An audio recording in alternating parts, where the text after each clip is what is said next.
atas waktu yang diberikan. Yang pertama sekali kami mohon maaf kepada Bapak Kepala Desa, kemudian Bapak-Bapak dari Pokdarwis, dari kelompok petani teh, kemudian dari pendamping kecamatan, atau Bapak-Bapak yang lain yang mungkin tidak bisa kami sebutkan satu persatu, bahwa Bapak Kepala Cabang Dinas tidak bisa hadir secara pribadi karena ada acara lain, kemudian kemungkinan nanti malam justru malah ada acara di sini. Yang kedua juga dari Pak Kasih Rehabilitasi Hutan dan Rehabilitasi dan Konservasi Sumber Daya Alam, Pak Triwibowo, juga tidak bisa hadir karena mengikuti tes CAT, jadi tes melalui komputer tentang kehutanan di Semarang. Ya, akhirnya kami diminta untuk mewakili beliau. Ya, kami di sini sebetulnya terdiri dari tim penilai, terdiri dari 3 orang. Saya sendiri merana dari jabatan fungsional saya, Pak, pengendali ekosistem hutan. Sebetulnya kalau di per bidang itu konservasinya, kemudian Mas Irawan ini dari pengendali ekosistem hutan juga, tapi bidangnya itu memang mengenai pengelolaan gas. Kemudian yang sebelah sana Pak Asikin itu dari penyuluh Muhammadiyah, jadi koordinator penyuluh, Pak, sebetulnya secabang dinas kehutanan wilayah. Terima kasih kami sampaikan tadi atas sambutan paparan dari Pak Rusdi selaku kepala desa yang memaparkan banyak sekali terkait dengan form atau belangko 2 yang memang harus diisi dalam prosedur lomba desa peduli kasih ini. Jadi yang perlu kami sampaikan pertama adalah bahwa lomba desa peduli gas itu sebetulnya kita mengacu pada Perda Jawa Tengah, Peraturan Daerah Jawa Tengah nomor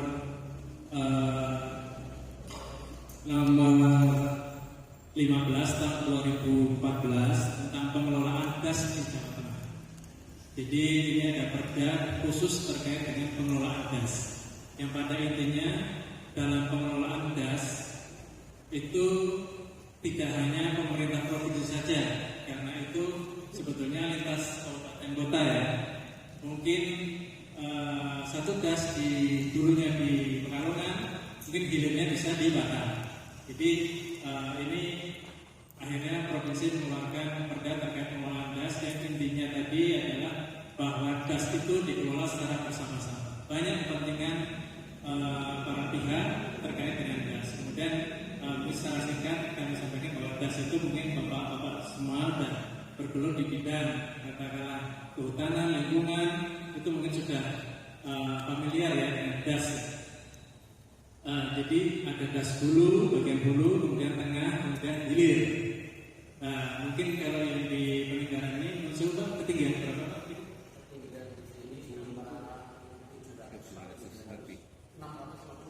Ya, cuma di sini tidak ada pegunungan tinggi ya.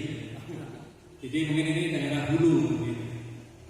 Kalau gasnya di sini belum Bapak sebut di dalam tadi paparan. Mas Dul atau siapa gas Bumbi, Comal atau Seragi? Comal. Kalau tak salah itu dua itu pilihannya. Comal ya, betul. Betul. Yang saya melihat juga itu gas Comal, panjang Pak gas Comal. Itu berarti kan kalau kita melihat hulu di peninggalan atau di atasnya lagi, hilir sudah di Comal. Jadi itu sebetulnya apa yang bapak-bapak atau katakanlah para pihak yang terkait di hulu, efeknya juga akan sampai ke hilir. Apakah itu sampah, apakah itu pestisida, apakah pengelolaan lahan dengan tanpa katakanlah konservasi, itu akibatnya bisa ke bawah. Yang pertama mungkin ada masalah sampah tadi, kemudian yang kedua longsor kemungkinan, yang kemudian yang ketiga kekeringan pada saat musim kemarau. Kalau kita tidak bijaksana dalam pengelolaan gas, terutama hulu. Jadi itu tadi apa yang disampaikan oleh Pak Abdes, bahwa di peninggalan ini kalau kita menilai mungkin di hulunya Mas Iri, di hulu Das Coma. Cukup panjang itu sungainya. Kemudian yang tadi dipaparkan oleh Pak Kepala Desa, telah banyak upaya-upaya yang telah dilakukan oleh pemerintah desa, kemudian juga oleh kelompok-kelompok masyarakat, apakah itu kelompok tani, apakah itu Kogarwis, apakah itu PKK, kemudian juga yang tidak kalah pentingnya adalah telah menjalin kerjasama dengan berbagai pihak. Itu yang sangat-sangat penting sekali karena kita tidak akan bisa sendiri. Baik itu masalah tekniknya, kemudian apalagi terkait unsur pendanaan. Ya. Kemudian juga disampaikan oleh Pak Kadis tadi terkait dengan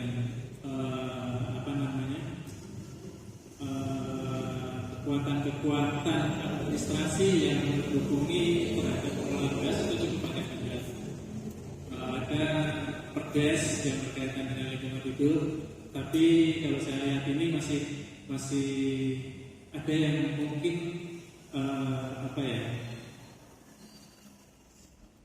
kurang spesifik mungkin Pak kalau saya melihat. Jadi ada tentang perdes sampah, spesifik sampah. Kemudian ada tentang pelestarian sumber mata air, mungkin spesifik masalah sumber mata air. Kemudian masalah Kogarwis, masalah pengelolaan itu. Memang mungkin kalau kita melihat ujungnya itu ya kemungkinan kalau kita melihat berdesa mungkin selalu ada unsur-unsur lingkungannya yang masuk situ. Artinya sampah jelas. Kogarwis berarti mengelola objek wisata berkelanjutan, tapi artinya harus dijaga kelestariannya. Jadi kita melihat apa yang dipaparkan itu sudah cukup banyak. Tinggal mungkin nanti mungkin Pak Kades membantu dengan penyuluh, mungkin masalah pembuktiannya. Itu kalau kita nanti kami juga tidak janji Pak karena ini lomba desa peduli gas. Ini yang kedua. Tahun 2021 baru dimulai, tetapi lebih kita intensifkan ke 2022. Kita kemarin kalah di 2021. Di 2022 kita coba mengangkat karena kita cabang dinas itu ada badan Pak. Kita coba sampel satu-satu atau kita pilihlah salah satu desa di masing-masing kabupaten. Jadi kita ada tiga. Yang pertama ini penilaian pertama kita di Maninggaran. Yang kedua besok ya Mas Siti di Sodong, Kabupaten Batang, Kecamatannya Wonotunggal. Kemudian yang ketiga di Manggung, kecamatannya seperti Belantungan Kendal. Semuanya hulu, tidak ada hilir. Jadi kita tidak sedang fokus ke hulu. Karena apapun yang kita kelola di hulu itu bisa berakibat di hilirnya. Kita bagus di hulu, insya Allah bagus di hilir. Kita rusak di hulu, di hilir ya siap-siap menanggung akibatnya. Jadi kalau kita melihat tadi apa yang disampaikan Pak, sudah banyak sekali yang ingin saya garis bawahi Pak. Jadi baik itu aturannya, kemudian pengalokasian anggaran terhadap hal-hal yang berkaitan dengan pengelolaan gas sudah cukup banyak, cukup bagus. Kemudian juga aktivitas kelompok juga cukup bagus. Mungkin nanti bukti-buktinya kalau ada Mas Dul dikumpulkan seperti itu. Kemudian juga ini tadi yang perkes Pak, saya minta sebetulnya apakah ada khusus yang terkait dengan lingkungan hidup, perdes khusus terkait lingkungan hidup, apakah itu konservasinya, apakah masalah larangan-larangan terhadap satwa air, katakan seperti itu, tidak boleh racun, tidak boleh bom pada sungai-sungai tertentu, itu kemungkinan apakah sudah masuk ke situ. Kemudian juga satwa-satwa liar. Jadi misalnya di sini kalau saya lihat Peninggaran mungkin masih ada kawasan hutan yang dikelola hutan ya, banyak. Tentu ada satwa di situ. Apakah itu burung, apakah itu ya primata banyak ekor panjang, utuh, apalagi kalau ada uang. Itu jangan-jangan yang sangat dilindungi. Jadi ada beberapa desa yang sudah mengumpulkan perdes masalah lingkungan yang dikaitkan juga berburu dilarang, menangkap satwa liar terutama dilarang, mengumpulkan membawa tanaman liar juga ada yang dilarang, apalagi dilindungi. Jadi misalnya di sini banyak anggrek, banyak kantong semar, itu kadang-kadang ini yang berbahaya. Banyak di beberapa tempat yang hal seperti itu justru tanpa larangan masyarakat diiming-imingi oleh orang luar. Coba kumpulkan anggrek di sini apapun jenisnya, kumpulkan nanti saya jadi. Itu bahaya. Padahal sementara tanaman-tanaman seperti itu bisa menjadi potensi yang dibudidayakan, menjadi potensi lokal yang bisa dikembangkan.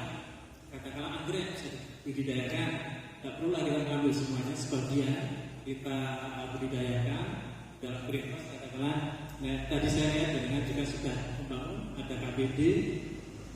Nah, itu yang salah satunya, mungkin ini saran saja Pak, kalau memang perlu dukungan perdes khusus lingkungan pemburu Pak ya, kita mengalami pemburu untuk buru satwa liar, tanaman liar yang bernilai ekonomis cukup lah, katakanlah anggrek, kantong semar itu yang langka dan punya potensi ekonomi untuk dikembangkan secara lokal. Itu mungkin dari si perdes. Kemudian dari sisi penganggaran, apabila perdes sudah disahkan itu penganggaran bisa mengikuti. Tanpa adanya perdes, penganggaran kayaknya susah ya. Kan begitu Pak, tidak ada dasarnya. Jadi di sini saya sudah lihat sangat bagus juga. Kemudian juga yang perlu kami soroti masalah potensi Pak.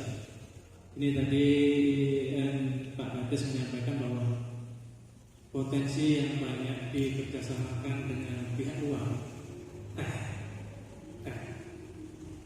Kayaknya ini potensi yang sangat besar dan itu cukup berperan dalam katakanlah perlindungan lahan, karena itu tanaman tahunan punya akar, punya bisa menahan meskipun tidak katakanlah intensif tanaman perkayuan, tetapi itu juga sangat bagus.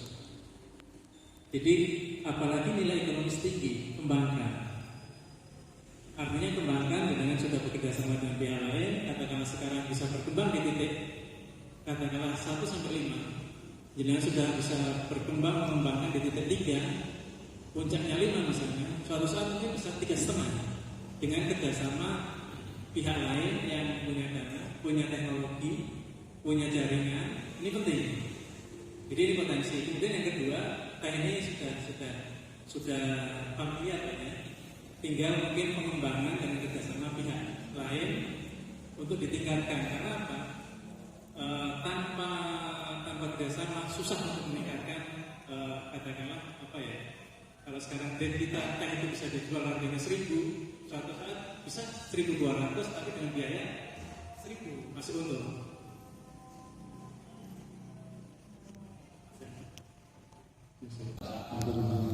Pak Teman Lurah, teman perangkat desa Pangandaran, teman-teman di Cirebon 4, Mas Dul, dan juga Mas Eko. Intinya gini Pak, secara kesiapan sudah bisa. Kalau kita mencermati ini, scoring tertinggi adalah di aktivitas nyata Pak. Bangun badan cuma 10%, perencanaan 10%, peningkatan 15%, terus nomor 4 kan paling tinggi 60%. Jadi kalau panjenengan bisa membuktikan yang 60% itu, insya Allah skornya paling tinggi. Ya gimana sih kita membuktikan yang 20% itu? Modalnya cukup banyak di sini sebenarnya, sudah dari dulu. Cuman kan kadang potensinya banyak, modalnya sakit, tapi kayak nangis harus milih. Yo, saya tapi tidak terpikir kan tidak bisa. Jadi secara garis besar bahwa pendanaan gas itu dibedakan dua Pak. Jadi secara fisik kita ada nanam, bentuknya vegetatif itu nanam. Terus yang kedua sudut teknis bangunannya. Kalau nanam biasa ya, kalau nanam itu karena ini lombanya gas. Itu titik beratnya adalah satu di sumber mata air, yang kedua di kanan kiri sungai. Itu saja dengan kemudian dapat dari bibit gas. Bibit gas itu berapa? dua fotonya, terus ada gempanya. Kalau bangun kemarin kali 4 mas belum? Nah, dan habis itu kalau itu terbukti bisa, itu pasti udah penuh. Kalau kosong berarti salah sasaran. Jadi di situ kalau udah ada tanahnya penuh, itu berhasil. Itu di situ teknis. Yang kedua, saya sempat jalan-jalan Pak ya, teman jenengan. Ke atas kan sini sudah berdiri dasnya itu kan sudah bangun untuk air, tapi ini nggak menyebutkan bangunnya berapa kubik yang di situ. Walaupun di sini nggak ada, jadi kan kita pakai bahwa air itu dari sumber yang sudah ditampung itu bisa untuk sekian warga. Kalau dirupiahkan itu berapa rupiah dari sumber mata air yang kita bagikan warga. Memang di sini nggak ada, tapi kan ini bentuknya paparan. Dari paparan itu kelihatan oh ternyata dari sumber mata air das yang di sini ternyata bisa untuk subsidi atau untuk menghasilkan desa sekian. Terus yang besar itu sebenarnya di terasiring, Pak. Terasiring itu ada yang kecil ya, jangan itu dari teras atau pelipuk atau yus moto wae terjadi. Nah kalau itu dan teras sebenarnya itu bagus banget karena itu memang untuk menahan longsor di das harus kayak gitu, harus di teras sama yang menahan kaniprat terus tadi untuk mata air itu. Ya kalau bisa menunjukkan ya usah semua lah, pokoknya ada bentuk yang sudah teras kaniprat terusnya sekian ada sekian berapa hektar itu bisa. Terus yang ketiga kan bolak-balik saya bikin dulu nggak ketemu kan sini sudah punya mobilitas, kesannya bukan ada mobilitas itu kan udah punya lahannya di situ katanya ada, terus yang di atas sudah ada. Itu bagus kalau nanti jenengan lolos pas di situ ada bibit kehutanan ya bu, kalau lolos sampai satu lolos jangan lolos. Kalau itu lolos itu nilainya tinggi banget, nggak ada yang punya kayak gitu setiap tahun. Kita punya modal yang bisa untuk kembangkan di Jawa Tengah. Saya kira itu Pak Lurah ya, kalau nanti di atur bareng, terus tinggal melengkapi. Tadi kayak saya menerima bibit, terus betul-betul kegiatan. Terus yang ketiga nanti lolos administrasi, saran saya di kitanya enggak ada contoh. Karena saya kira itu Pak dari saya. Terima kasih. Assalamualaikum warahmatullahi wabarakatuh.